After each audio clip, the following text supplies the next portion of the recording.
Hi friends, അസ്സലാമു അലൈക്കും. പുതിയൊരു വീഡിയോയിലേക്ക് എല്ലാവർക്കും സ്വാഗതം. ഞാൻ ഇന്നിവിടെ തയ്യാറാക്കാൻ പോകുന്നത് ഒരു ട്രഡീഷണൽ ബീഫ് വരട്ടിയതാണ്. അപ്പം നമുക്ക് വീഡിയോയിലേക്ക് പോയാലോ? അതിനായി ഞാനൊരു കുക്കർ എടുത്തിട്ടുണ്ട്. അത് ഞാൻ അടുപ്പത്ത് വെച്ചിട്ടുണ്ട്. അതിലേക്ക് ചൂടായി വന്നതിന് ശേഷം 3 സ്പൂണ് വെളിച്ചെണ്ണ ഒഴിച്ചു കൊടുത്തിട്ടുണ്ട്.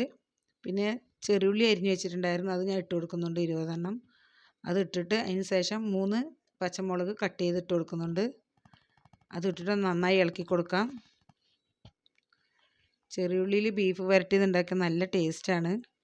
അതാണ് ഞാൻ ബീഫ് വരട്ടാൻ ചെറുള്ളി എടുത്തത്.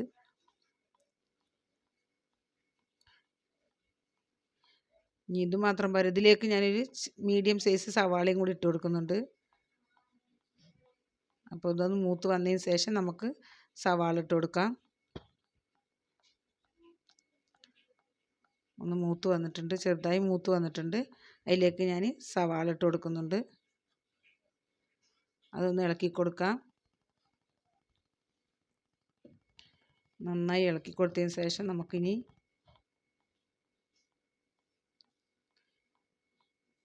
പെരിഞ്ജീരകം ഇട്ട് കൊടുക്കണം. അപ്പോൾ അത് പെരിഞ്ജീരകം പൊടിയാണെങ്കിൽ ഇട്ട് കൊടുക്കുക. ഞാൻ മുഴുവനുള്ള പെരിഞ്ജീരകമാണ് ഇട്ട് കൊടുക്കുന്നത്. അത് ഇട്ടതിന് ശേഷം നന്നായി ഇളക്കി കൊടുക്കാം.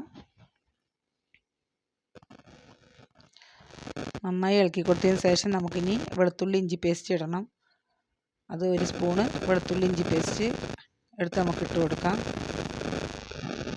1 സ്പൂണ് വെളുത്തുള്ളി ഇഞ്ചി പേസ്റ്റ് ഇട്ട് കൊടുത്തിട്ടുണ്ട്. ഇട്ട് നന്നായി ഇളക്കി അതിൻ്റെ പച്ചമണം മാറണ വരെ ഇളക്കി കൊടുക്കാം.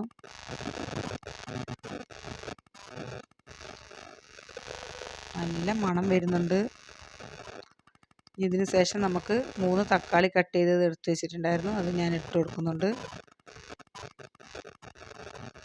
തക്കാളി ഇട്ട് കൊടുത്ത് നന്നായി ഇളക്കി കൊടുക്കാം.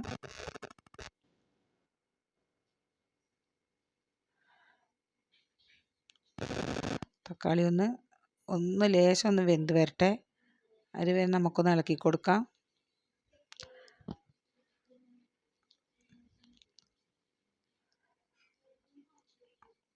ഇനി ഇതിലേക്ക് നമ്മൾ പൊടികൾ ചേർത്തിട്ടുണ്ടായിരുന്നില്ല, അപ്പോൾ നമുക്ക് പൊടികൾ ചേർത്താം. 1/2 സ്പൂണ് മഞ്ഞൾപ്പൊടി ഇട്ട് കൊടുത്തിട്ടുണ്ട്. പിന്നെ 1/2 സ്പൂണ് മുളക് പൊടി ഇട്ട് കൊടുക്കാം.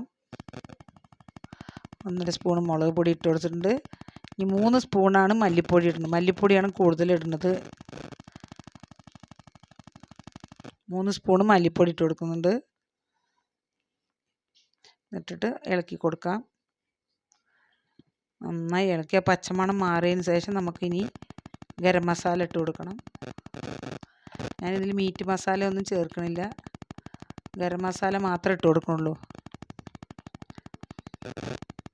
നന്നായി ഇളക്കി. തക്കാളിയൊക്കെ ഒന്നതുണ്ട് ഉടഞ്ഞ് വരുന്നുണ്ട്. അപ്പോൾ അതിലേക്ക് 1/2 സ്പൂൺ ഗരം മസാല ഇട്ട് കൊടുക്കാം. അത് ഇട്ടൊന്ന് ഇളക്കിയതിന് ശേഷം നമുക്ക് ബീഫ് ഇട്ട് കൊടുക്കണം. ഞാൻ 3/4 കിലോ ബീഫാണ് ഇട്ട് കൊടുക്കാൻ പോണത്. നന്നായി ഇളക്കി അതിന് ശേഷം കഴുകി വെച്ച ബീഫ് 3/4 കിലോ ബീഫ് ഞാൻ ഇതിലേക്ക് ഇട്ട് കൊടുക്കുന്നുണ്ട്. കഴുകി വൃത്തിയാക്കി വെച്ചതാണ്, അടുത്ത് ഇട്ട് കൊടുത്തിട്ടുണ്ട്. ഇനി നന്നായി ഇളക്കി ഉപ്പിട്ട ശേഷം നമുക്ക് മല്ലിയില ഇട്ട് മൂടി വെക്കണം. നന്നായി ഒന്ന് ഇളക്കി കൊടുക്കാം. മസാലകളെല്ലാം അതിൽ പിടിക്കട്ടെ. നന്നായി ഇളക്കി കൊടുത്തിട്ടുണ്ട്. അതിലേക്ക് ഉപ്പിട്ട് കൊടുക്കുന്നുണ്ട് 1 സ്പൂണ്.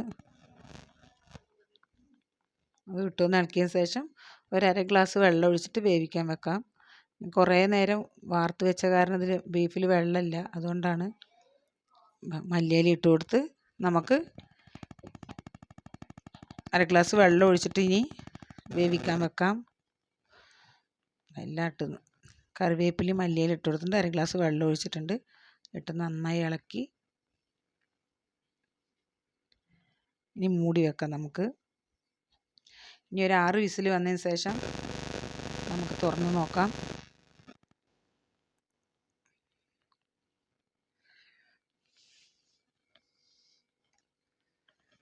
എണ്ണയൊക്കെ തെളിഞ്ഞ് വന്നിട്ടുണ്ട്. ഇനി നമുക്കൊന്ന് ഇളക്കി കൊടുത്ത് നോക്കാം. നല്ല മണം വരുന്നുണ്ട്.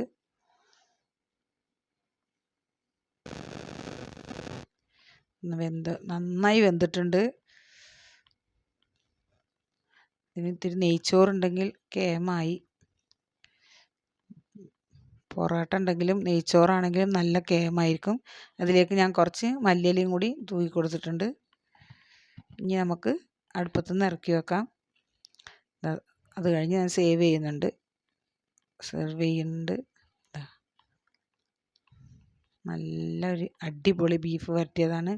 അപ്പോൾ നിങ്ങൾക്ക് എല്ലാവർക്കും ഇഷ്ടമായെങ്കിൽ ഇത് ഒന്ന് ട്രൈ ചെയ്ത് നോക്കണം. ഇതിൻ്റെ ഫീഡ്ബാക്ക് അറിയിക്കണം കമൻറ്റിൽ.